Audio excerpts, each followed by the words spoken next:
Hello, welcome to online school education by fluorescent school. आज हम class 7th में English grammar में बहुत सारे एडजेक्टिव्स के बारे में पढ़ेंगे जिनमें लोग अक्सर कंफ्यूज हो जाते हैं। बड़े बच्चे भी कंफ्यूज होते हैं, तो इसी लेवल पे इसे क्लियर कर लीजिए।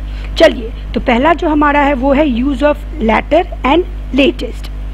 Letter refers to something happening in the future और afterwards.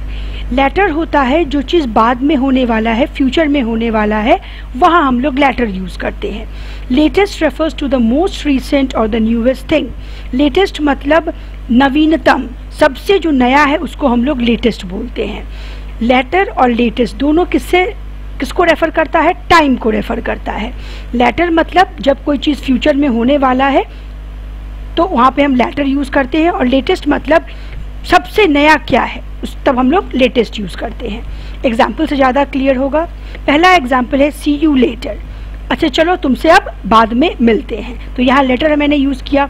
What is the latest news? सबसे रिसेंट न्यूज़ क्या है? सबसे नवीनतम, सबसे नया ताज़ा न्यूज़ क्या है? तो यहाँ हम लोग लेटेस्ट यूज़ करते हैं। दूसरा है हमारा use of letter and last. इसमें भी बहुत कन्फ्यूजन आती है। Latter refers to the second of the two person or thing that have been mentioned. Latter का मतलब होता है जब दो चीज़ों के बारे में, केवल दो चीज़ों के बारे में बात हो रही है या दो इंसानों के बारे में बात हो रही है, तब जब हम किसी जिसकी चर्चा बाद में दूसरे स्थान पे की गई है, जब हम उसके बारे में बात करते हैं तो क्या यूज़ करते हैं? लैटर यूज़ करते हैं। जबकि when more than two have been mentioned, we use last to indicate end of something. Last का मतलब वर्ड से ही क्लियर है, अंतिम, आखिरी। जब बहुत सारे के बारे में बात हो रही है तो लास्ट क्या होगा? आखिरी जो होगा वो क्या होगा? उसे हम लोग बोलेंगे लास्ट। लैटर और लास्ट दोनों का ताल्लुक किससे है? पोजीशन से है, स्थान से है। एग्जाम्पल से ज़्यादा क्लियर होगा। He preferred oranges to apples because the latter was not as juicy.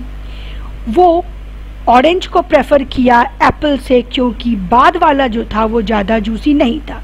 अभी लैटर किसके लिए आया है? लैटर सेंटेंस में किसके बारे में बाद में बात की गई है? सेंटेंस में बाद में एप्पल के बारे में बात की गई है, तो एप्पल ज़्यादा जूसी नहीं था। तो ऐसे हम लोग सेंटेंस जब लिखते हैं इंग्लिश में तो यहाँ पे लैटर यूज़ करते हैं। अब लास्ट के बारे में, our house is the last house in the street. ये जो पूरी सड़क है, इसका जो आखिरी मकान है वो मेरा मकान है। पूरी सड़क, बहुत सारे मकान होंगे, हो सकता है सड़क ऐसा हो तो दोनों साइड उसके मकान हो। इसमें जो आखिरी मकान है वो किसका है? वो हमारा घर है। उसके बाद एक और कंफ्यूजिंग है, वो क्या है? Use of Elder and eldest versus older and oldest. Elder, eldest ये भी कंपैरेटिव और सुपरलेटिव डिग्री है रिस्पेक्टिवली किस वर्ड के? ओल्ड एडजेक्टिव के। ओल्डर और ओल्डेस्ट भी कंपैरेटिव और सुपरलेटिव डिग्री है किस एडजेक्टिव के?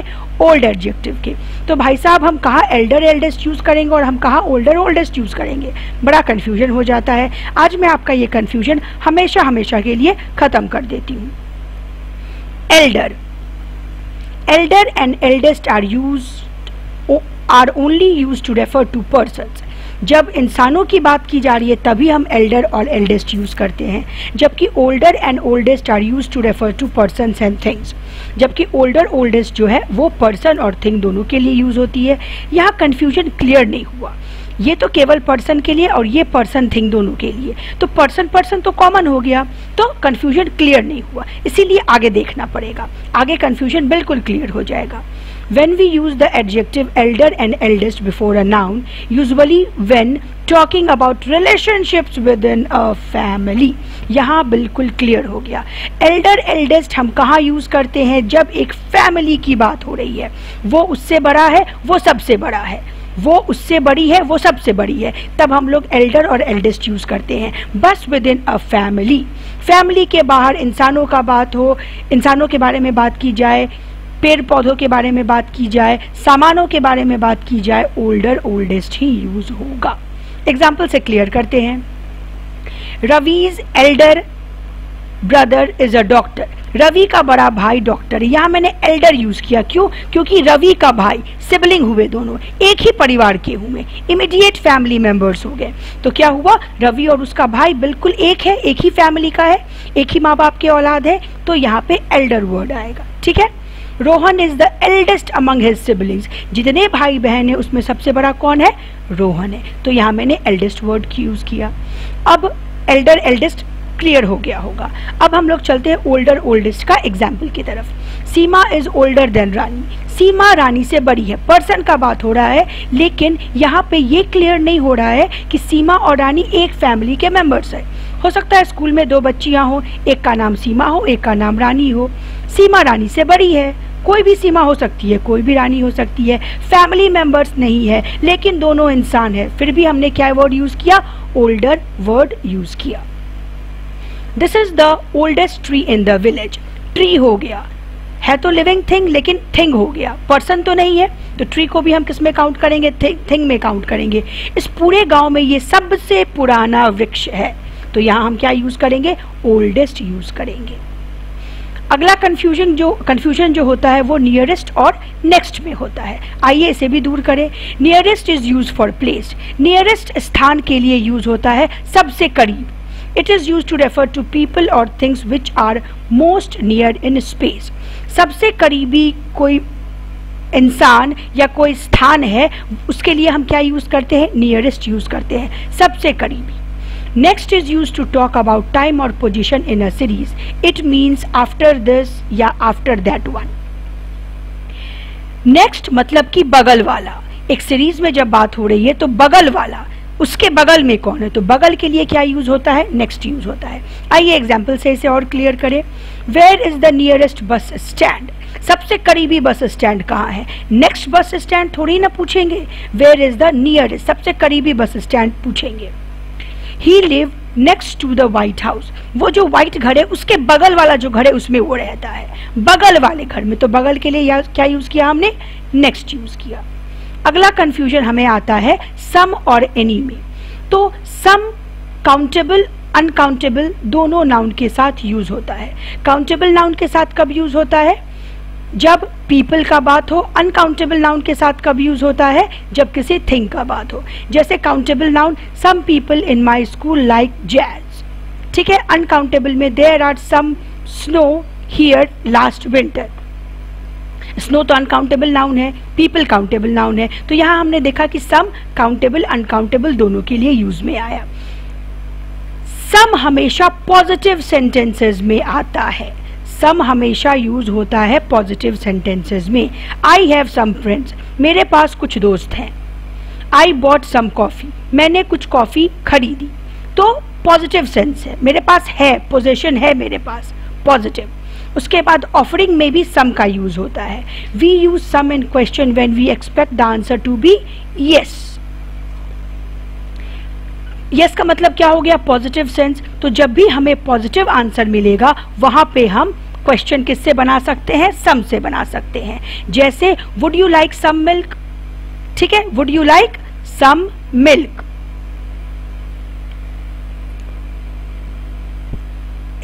तो यहां पे आंसर क्या मिलने वाला है? हाँ मुझे कुछ मिल्क चाहिए, yes I would like some milk. तो यहाँ पे पॉजिटिव आंसर मिलने की, किसी के घर जाते हैं तो चाय कॉफ़ी के लिए पूछा जाता है, बच्चे साथ में है तो उनके लिए दूध के लिए पूछा जाता है। तो यस आंसर मिलना है, वहाँ पे क्वेश्चन हम किससे बनाएंगे? सम से बनाएंगे, पॉजिटिव, यहाँ भी याद रखिएगा। Request, some is also use in question when we are making a request. जब किसी से हम रिक्वेस्ट करते हैं तो चांसेस होता है कि वो चीज़ हमारा ग्रांट कर लिया जाएगा, मतलब फिर क्या हुआ? फिर पॉजिटिव आ गया, तो यहाँ पे भी हम क्या यूज करेंगे? सम यूज करेंगे। Can I borrow some money, क्या मैं आज्ञा ले रहे हैं, रिक्वेस्ट करके आज्ञा ले रहे हैं, मुझे क्या मुझे कुछ पैसे मिल जाएंगे उधार? तो ऐसे इंसान से पूछ रहे हैं कि चांसेस है कि हमारा आंसर पॉजिटिव आएगा, तो हम क्या यूज करेंगे? सम यूज करेंगे। अब आ जाते हैं एनी पे। एनी का सबसे बड़ा है कि ये निगेटिव सेंटेंसेस में यूज होता है। I don't have any friends, मेरे पास कोई दोस्त नहीं है। There isn't any bread left, अब रोटियां नहीं बची हैं। नहीं, there isn't some bread left, गलत हो जाएगा. I don't have some friends, गलत हो जाएगा. आई हैव सम फ्रेंड्स होगा, बट आई डोंट आते ही यहाँ पे सम की जगह क्या आ जाएगा, एनी आ जाएगा. अब क्वेश्चन की तरफ चलते हैं. एनी को हम लोग क्वेश्चन भी बना सकते हैं एनी से, लेकिन प्रोबेबल आंसर नो आए, नेगेटिव निकल के आना होगा, तभी हम वहाँ पे एनी डालेंगे. Do you have any money, जब हमें किसी की आर्थिक स्थिति पता है, तब जब हम उससे पूछ रहे हैं कि क्या तुम्हारे पास कुछ पैसे हैं, तो वहाँ पे हम क्या यूज़ करेंगे, एनी यूज़ करेंगे. इज़ देयर एनी शुगर, क्या कुछ चीनी बची है, क्या कुछ चीनी है, तो हम यहाँ पे एनी यूज़ करेंगे. ठीक है, तो यहाँ हमने मेनली क्या देखा, यहाँ हमने मेनली देखा कि सम और एनी पॉजिटिव और नेगेटिव सेंस में यूज़ होते हैं. तो हमने क्या देखा, हमने यहाँ देखा कि सम का यूज हुआ पॉजिटिव सेंस में और एनी का यूज कहाँ हुआ, नेगेटिव सेंस में. अब हम लोग यहाँ पे मच और मेनी के बारे में जानेंगे. Use much if the noun is not countable, use many if the noun is countable. ऐसे नाउन जो अनकाउंटेबल है, अनकाउंटेबल नाउन का मतलब जिनका सिंगुलर प्लूरल नहीं बनता है, वहाँ पे हम मच यूज़ करेंगे. ऐसे नाउन जिनका सिंगुलर प्लूरल बनता है वो नाउन होते हैं काउंटेबल नाउन, उसकी जगह पे हम मेनी यूज़ करेंगे. ठीक है, उसके बाद है the choice between much and many depends upon the noun it is describing. जिस नाउन के बारे में बात की जा रही है उसी को देख के हमें मच और मेनी यूज करना है. When using much, the noun will always be singular. It cannot be plural. क्यों? क्योंकि much हम लोग यूज कर रहे हैं किसके साथ, uncountable noun के साथ. Many is used to describe noun, count noun or noun that can be counted. Many countable noun के साथ जिसका सिंगुलर प्लूरल बन सकता है उसके साथ यूज होता है. क्वेश्चन बनाएंगे तो हाउ लगा के मच और मेनी में हमें क्वेश्चन बनाना पड़ता है. How much money have you got, money uncountable noun है, मनी का मनीज लिखते हैं नहीं. Carla does not have many friends, यहाँ मेनी क्यों लगाया, क्योंकि फ्रेंड का सिंगुलर प्लूरल बनता है, फ्रेंड और फ्रेंड्स. चलिए अगला देख लेते हैं. यहाँ है हमारा a little, little, a little, the little versus few, a few और द फ्यू. इनके यूज में, तो इनके यूज कैसे करते हैं और कहाँ करते हैं. Little, a little and the little follows the same pattern as few, a few, the few. Same pattern follow करते हैं little, a little, the little, जैसे कि फ्यू, अ फ्यू और द फ्यू फॉलो करते हैं. जब सेम पैटर्न फॉलो करते हैं डिफरेंस क्या है, the only difference is that we use few, a few, the few with countable nouns in the plural form. Countable noun का singular plural होगा, तो काउंटेबल नाउन के प्लूरल फॉर्म में हम few, a few, the few use करते हैं, जबकि हम little, a little, the little uncountable nouns में यूज करते हैं. आइए इसे भी थोड़े विस्तार में देखें. लिटिल और फ्यू ये इंडिकेट करता है नेगेटिव सेंस. नेगेटिव सेंस में जब कोई सेंटेंस बनाना है हमें, मतलब कोई चीज़ तो है लेकिन वो सफिशिएंट नहीं है, इच्छा माफिक नहीं है, तो हम क्या यूज़ करेंगे, लिटिल या फ्यू यूज़ करेंगे. एग्जाम्पल देखें, she has little money two by the dress. मतलब उसके इस सेंटेंस से क्या पता चल रहा है, इस सेंटेंस से ये पता चल रहा है कि उसके पास उतना मनी नहीं है जिससे कि वो ड्रेस खरीद सके. क्या आया, नेगेटिव सेंस आया. तो इसके लिए हमने क्या यूज़ किया, लिटिल यूज़ किया. ठीक है, उसके बाद Rahul was sad because he had few friends. यहाँ मनी हमारा क्या था, अनकाउंटेबल नाउन था, तो हमने लिटिल यूज किया. यहाँ फ्रेंड्स हमारा क्या है, काउंटेबल नाउन है, तो हमने फ्यू यूज किया. अब इस सेंटेंस से भी Rahul was sad because he had few friends, इस सेंटेंस से भी हमें क्या समझ आ रहा है कि ये नेगेटिव सेंटेंस है. राहुल दुखी है, तो दुखी होना तो नेगेटिव बात ही है, तो राहुल दुखी है. इस सेंटेंस से हमें पता चल रहा है कि राहुल दुखी है क्योंकि उसके पास कोई फ्रेंड्स नहीं है, कम फ्रेंड्स है, बहुत कम फ्रेंड्स है, सफिशिएंट फ्रेंड्स नहीं है. फ्रेंड्स का सिंगुलर होता है फ्रेंड, यानी कि फ्रेंड क्या है, काउंटेबल नाउन है, इसलिए हमने यहाँ पे फ्यू यूज किया. अब आ जाते हैं अ लिटिल और अ फ्यू में. ये इंडिकेट करता है कुछ सामान हमारे पास है, यानी ये पॉजिटिव इंडिकेट करता है कि कुछ तो है. ठीक है, ज्योति अर्न्स अ लिटिल मनी, वो थोड़े पैसे कमाती है. ज्योति जो है वो थोड़े पैसे कमाती है, कमाती तो है, कुछ तो है. मनी क्या है, मनी है हमारा अनकाउंटेबल नाउन, तो हमने यहाँ पे अ फ्यू नहीं अ लिटिल यूज किया। Sita has a few breads, breads plural है, इसका मतलब इसका सिंगुलर भी बनेगा ब्रेड, इसका मतलब ये ब्रेड कैसा नाउन है, ब्रेड हमारा काउंटेबल नाउन है। सीता के पास कुछ रोटियां हैं, ठीक है, तो कुछ तो है इसीलिए यहाँ पे अ फ्यू यूज हुआ। द फ्यू और द लिटिल को भी अब हम देखेंगे। द फ्यू द लिटिल क्या इंडिकेट करता है, indicates whole but not sufficient, जितना है वो पूरे के बारे में द फ्यू और द लिटिल बताता है, लेकिन वो जितना पूरा है ना वो सफिशिएंट नहीं है। जैसे कि the little flour I have is not sufficient to make the bread, मतलब जितना फ्लोर है सबके बारे में बात की जा रही है, वो उतना नहीं है कि हम उससे रोटियां बना सके, तो वहां पे क्या यूज करेंगे, द लिटिल यूज करेंगे। फ्लोर अनकाउंटेबल नाउन है, आटा को काउंट कर सकते हैं, नहीं काउंट कर सकते हैं, तो यहाँ पे मैंने द लिटिल लगाया। The few friends he had played with him daily, the few friends, इसका मतलब जितने फ्रेंड्स उसके पास हैं वो सारे उसके साथ रोज खेला करते थे। फ्रेंड क्या है, फ्रेंड का सिंगुलर भी बनता है, फ्रेंड्स का सिंगुलर भी बनता है, फ्रेंड यानी कि फ्रेंड कैसा नाउन है, काउंटेबल नाउन है, इसके आगे हमने क्या लगाया, द फ्यू लगाया।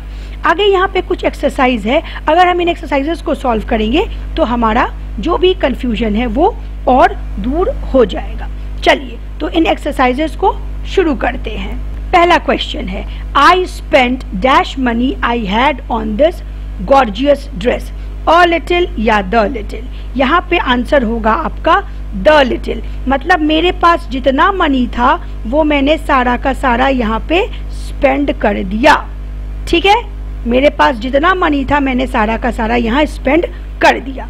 माई dash sister sent me a watch for my birthday party, अब अपनी बहन के बारे में बात हो रहा है तो यहाँ पे क्या आएगा, एल्डर आएगा, ठीक है, एक फैमिली मेंबर के बारे में बात की जा रही है। Mister Batra distributed dash sweets among the children in the orphanage house, sweet क्या है, काउंटेबल नाउन है, और सम क्या है, पॉजिटिव सेंस बता रहा है, any negative sense, some positive sense, कुछ मिठाइयां तो बांटी, तो यहाँ पे सम आएगा। उसके बाद हमारा अगला क्वेश्चन है, go straight and turn right, the dash house at the corner of the street is the address you are looking for, तो यहाँ पे क्या आएगा, द लास्ट हाउस, आखिरी हाउस जो इस सड़क की है वो घर है जो जिस घर के पते के बारे में तुम पूछ रहे हो। अगला question, was dash money wasted over the project, money है, मैंने एग्जाम्पल्स में भी आपको बताया है, मनी अनकाउंटेबल नाउन है, क्या यूज होगा यहाँ पर, मच यूज होगा। उसके बाद वाला question, we were asked for dash clarification, farther या फर्दर, फर्दर क्लैरिफिकेशन, यानी हमने कुछ तो क्लैरिफाई किया है और ज्यादा उसमें क्लैरिफिकेशन चाहिए, तो यहाँ पे फर्दर यूज होगा। उसके बाद है, you are dash than the other students of your class, यहाँ पे एक फैमिली मेंबर की बात नहीं की जा रही है, तुम बड़े हो अपेक्षाकृत और बच्चे जो इस क्लास में है, तो यहाँ क्या आएगा, यहाँ आएगा ओल्डर। उसके बाद जो हमारा आखिरी क्वेश्चन है आज का वो क्या है, all I ask for is dash help from you, a little help, मुझे तुमसे थोड़े हेल्प की उम्मीद है, ठीक है, मैं तुमसे क्या चाहता हूँ, थोड़ा हेल्प चाहता हूँ, पॉजिटिव सेंस है, इसीलिए यहाँ पे क्या आएगा, अ लिटिल आएगा। अगर आपको वीडियो पसंद आया हो तो वीडियो को लाइक और शेयर ज़रूर से करें और चैनल को सब्सक्राइब कर लें। Bye students.